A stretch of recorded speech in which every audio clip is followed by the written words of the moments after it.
Il solstizio d'inverno. Sono tante le festività legate al solstizio d'inverno, sia in ambito cristiano-cattolico che in ambito pagano o in altre tradizioni. E tutte, se ben guardiamo, hanno a che fare con il particolare periodo dell'anno in cui siamo. Ecco, siccome per quanto attiene a tradizioni, a modi in cui celebrare, eccetera, a me piacciono tantissimo queste cose, ma c'è anche chi è molto più bravo o più bravo di me, oggi vorrei proporre un altro approccio alla questione, ovvero qual è la ciclicità che sta dietro la visione di queste festività e di quindi dei simboli del solstizio d'inverno? Qual è la chiave per comprendere tutto questo in ottica di pensiero ciclico? Vediamolo insieme.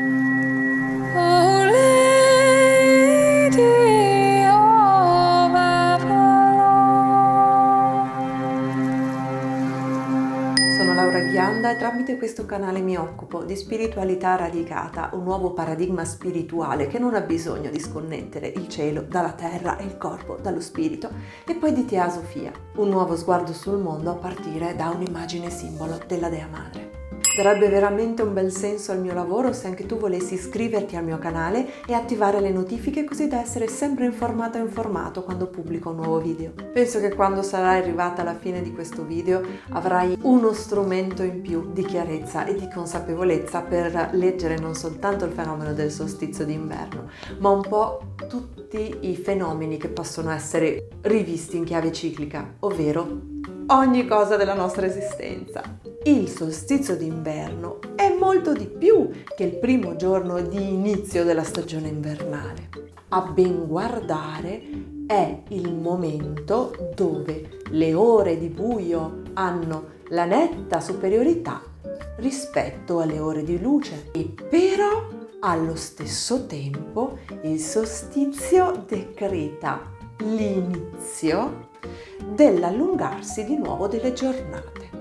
Come vediamo tutto questo in chiave ciclica? Benissimo, mettiamo un attimino qui il nostro solstizio e andiamo a vedere alla lavagna cosa succede in questo caso.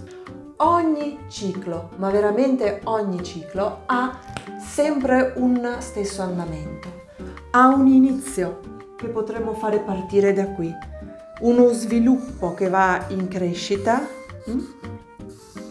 fino a una fase di pienezza che potremmo collocare qua sopra, per poi andare in una fase di decadenza, di discendenza, verso la fine, che si potrebbe definire morte, che però, proprio perché è in ottica ciclica,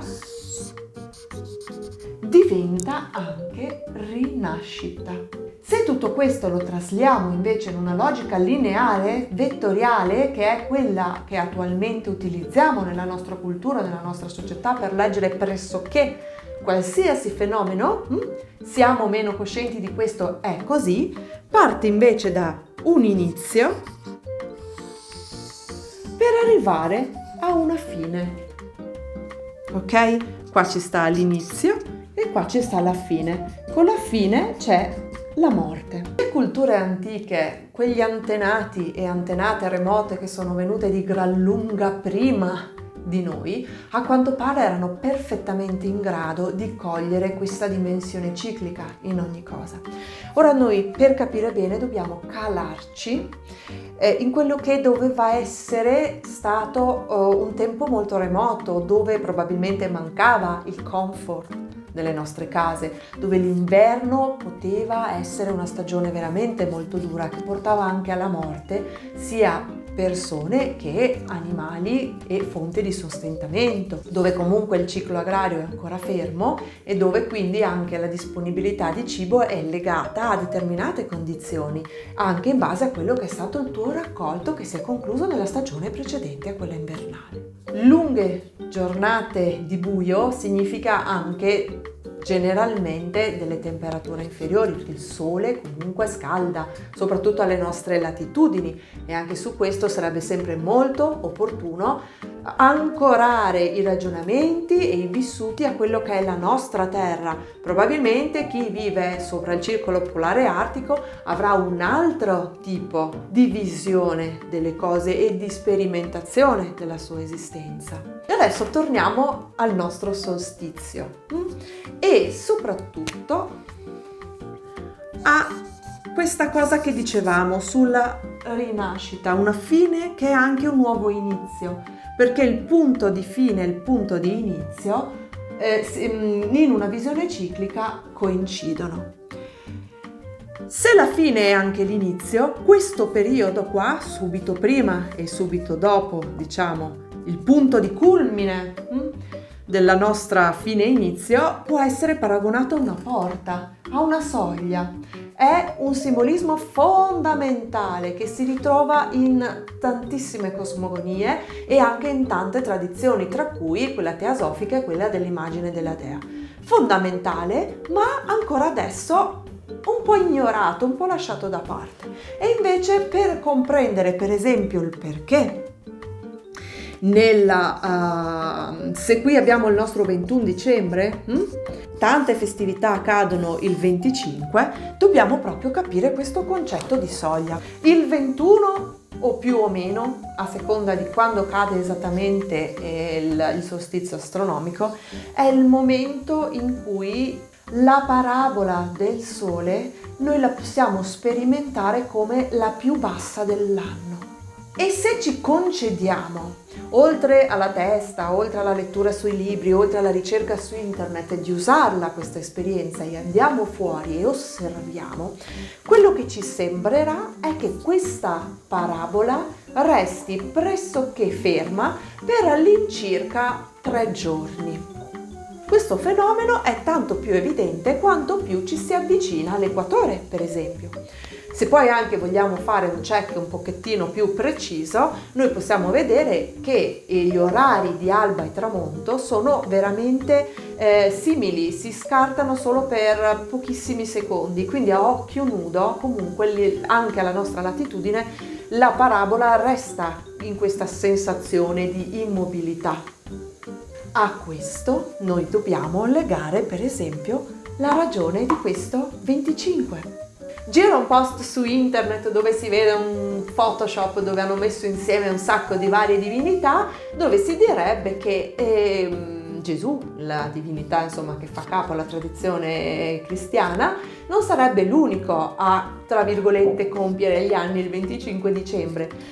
Allora, quel post è parzialmente scorretto, ovvero è verissimo che ci sono varie divinità che hanno, diciamo, il loro compleanno il 25 dicembre, però non tutte quelle che sono indicate lì di fatto coincidono con questa idea. Ma noi andiamo oltre, a noi non ce ne frega niente adesso in questo momento di sapere chi veniva celebrato il 25 o chi no. Quello che ci interessa capire è il perché. Di fatto il simbolismo solare è stato assorbito nel tempo, nelle epoche, dalle varie culture nelle determinate divinità o determinati personaggi sacri del loro pantheon. E chiedo scusa agli amici cattolici, però in questo Gesù non fa eccezione, ed è la ragione per cui la sua nascita viene fatta coincidere il 25. Perché? Perché il 25, in questa soglia di immobilità, è il primo giorno in cui la crescita della parabola solare, quindi il riallungarsi delle giornate, diventa evidente. Cosa significa tutto questo in un'ottica ciclica? Significa che nella fattispecie il nostro Sole, perché stiamo parlando di un ciclo solare annuale, ricomincia il suo ciclo. Quindi il nostro Sole, quando arriva qui, finisce tutto il suo ciclo e lo ricomincia. E da qua inizierà con l'aumentare le ore di luce fino ad arrivare al punto dell'equinozio di primavera, che possiamo benissimo collocare qui, e poi crescerà ancora al massimo sviluppo, alla sua massima altezza nel cielo, con il massimo delle ore di luce e il minimo delle ore di buio, che è il solstizio estivo, per poi ancora calare, e possiamo collocare qui l'equinozio di autunno, e andare verso la decadenza, di nuovo verso l'inverno e di nuovo da capo. Ora io non a caso ho fatto i due pallini bianco e nero, un po' per un ragionamento che voglio riprendere anche più tardi, ma perché una cosa che sfugge in tanti, dal momento in cui abbiamo preso un simbolismo solare che viene un po' dalla tradizione della Grecia antica, quindi contrapposto a un lunare dove la luna è colei che regna nel buio e il sole è colui che regna nella luce. E sfugge invece che anche nelle cosmogonie più antiche, anche in Europa, abbiamo l'immagine del sole infero. Quindi il sole non è più strettamente e unicamente, direi, simbolo della luce, ma c'è anche, questo lo dico come curiosità, un simbolismo molto ampio, molto ben scovabile a leggersi i miti, tradizioni, ma anche a guardare i reperti, la barca solare ad esempio, che richiama il sole infero, che è simbolo del viaggio nel mondo dei morti. Questa cosa può avere un richiamo certamente annuale, ma soprattutto giornaliero, nel momento in cui anche nel ciclo giornaliero solare il ciclo del sole non comincia all'alba, finisce il tramonto e basta, ma proprio perché la visione delle nostre antenate e dei nostri antenati non era una linea retta, alba, tramonto, finisce lì, ma era un ciclo. Se l'alba, il sole visibile è qui, questo è l'orizzonte, mezzogiorno, tramonto, c'era poi anche da compiere tutto questo cerchio, ed ecco che abbiamo il sole infero che nelle leggende delle Dolomiti è anche rappresentabile dalla figura di Elba, la madre solare, che è colei che accompagna la figlia sorellina, che è abbinata al tramonto, nel regno della mezzanotte. Questo lo dico puramente per allenare a un pensiero ciclico. Ecco che torniamo a noi. Il 25 è il primo giorno in cui il sole è evidente che comincia a crescere. Quindi, in un certo senso, la vittoria, guardando dall'altro lato del buio, della dimensione del buio, corrisponde anche al momento in cui lascia però la presa. Ed ecco che nasce il sole bambino. Cosa che probabilmente sarà riconosciuta come modo di dire da molte e molti di voi. Non a caso la nascita di Gesù bambino, che appunto, ripeto, ha fatto suo questo simbolismo. È questo l'unico simbolismo legato a una sacralità delle divinità che abbiamo in Europa? No. In Europa abbiamo una quantità smisurata di divinità solari femminili e sempre ti invito a vedere il mio video Chi è la dea e perché, riguarda anche al maschile, che ti linko sia in descrizione sia qui sopra. Sempre bisogna guardare con l'ottica non di un femminile separato da un maschile, ma di una grande madre, di una figura che comunque riesce a comprendere in sé tutti quanti gli aspetti, non come due metà appiccicate con la colla, ma come un qualcosa di più complesso. Ti rimando a quel video perché altrimenti non finisco più questo. Già che stiamo parlando di ciclicità, ci tengo moltissimo a aggiungere un pezzo in più di questo. Nonostante siano tanti i movimenti, soprattutto nel mio ambito, composto prevalentemente, ma non solo, da donne, che vogliono riappropriarsi di una dimensione ciclica, abbiamo però ancora molto presente, per spinta culturale, una forma mentis che invece è quello che compare qua sotto la linea rossa, per tenere un attimo distinti i due ambiti, che se no facciamo pasticcio. Questa figura qua sotto, questa linea che nominavo prima, con il polo bianco da una parte e il polo nero dall'altra.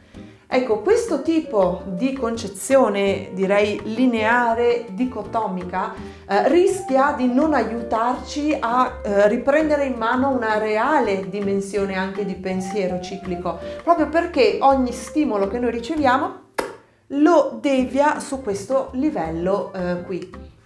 Però troviamo narrazioni di questo tipo anche durante il solstizio. Ecco perché c'entra con questo video. Te ne voglio fare un esempio. Quando si parla della metafora bellica, di guerra tra luce e buio, la luce che sconfigge l'oscurità, e all'oscurità viene data tutta una portata di significati che sono disastrosi. Tutti tutti negativi. Qua siamo proprio nell'ambito del più contrapposto al meno.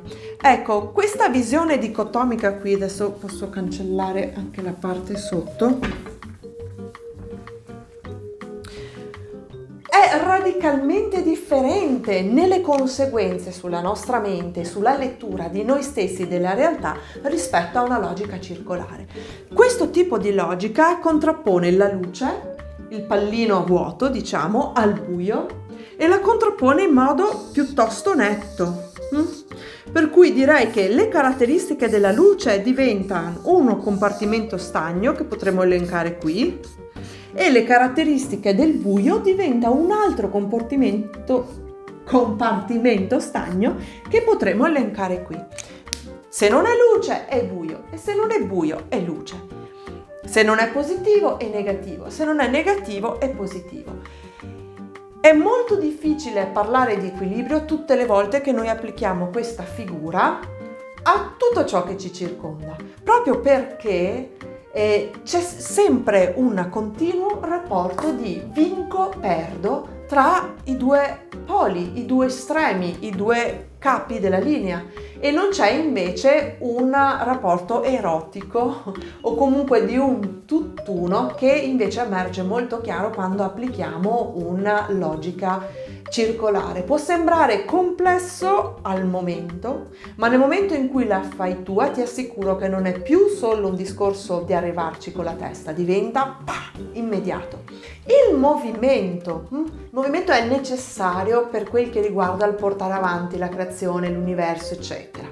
Il movimento nella figura dicotomica è un po' come se fosse un pendolo, ma un pendolo che si muove in maniera molto netta da una parte o dall'altra.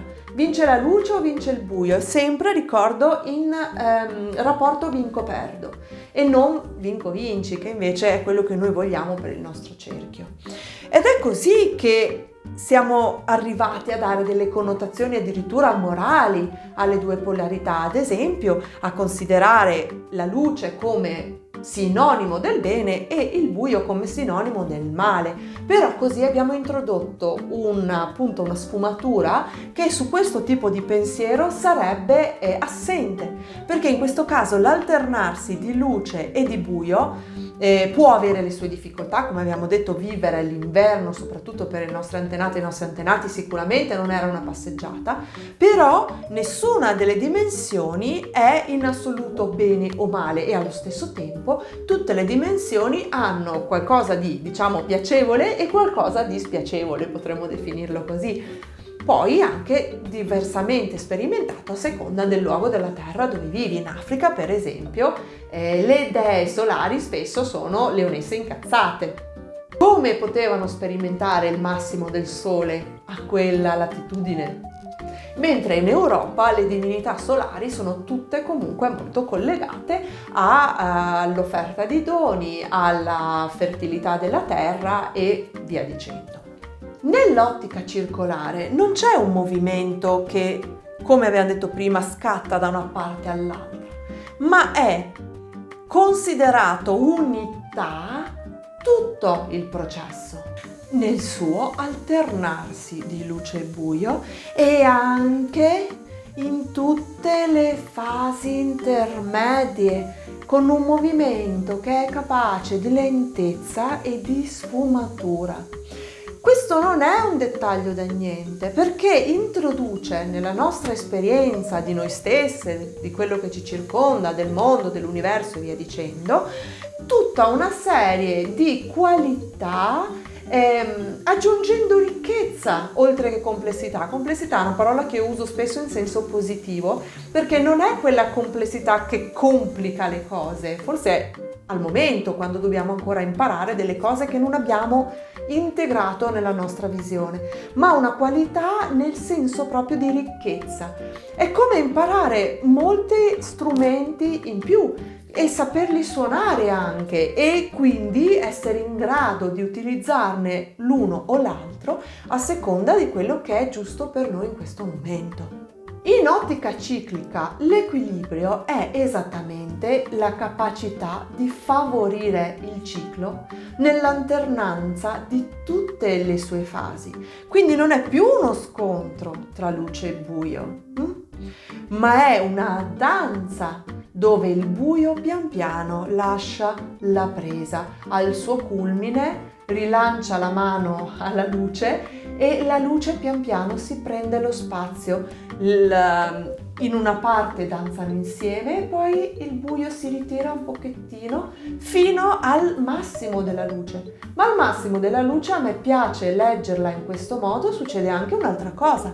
Il massimo della luce è anche l'inizio della sua discesa. E così come qua nasce il nuovo sole, qui per me è come se nascesse il nuovo buio. E il nuovo buio ricomincia il suo ciclo perché dal suo punto di vista è qui la sua nascita. Ed ecco che tutto diventa una danza molto più affascinante di cicli che contengono altri cicli, perché questo modello lo possiamo applicare veramente a tutto quanto. E se i cicli contengono altri cicli e in contemporanea c'è un dispiegarsi di questa danza, allo stesso tempo all'interno di un unico ciclo c'è una continua danza insieme di quelle che sono le caratteristiche delle fasi della ciclicità. Ecco, l'importanza di questa soglia ha un sacco di paralleli su cui non mi soffermo, ma teniamo conto che per noi il buio è sempre stato, pure qui in Europa, molto di più quello che adesso è banalizzato come male.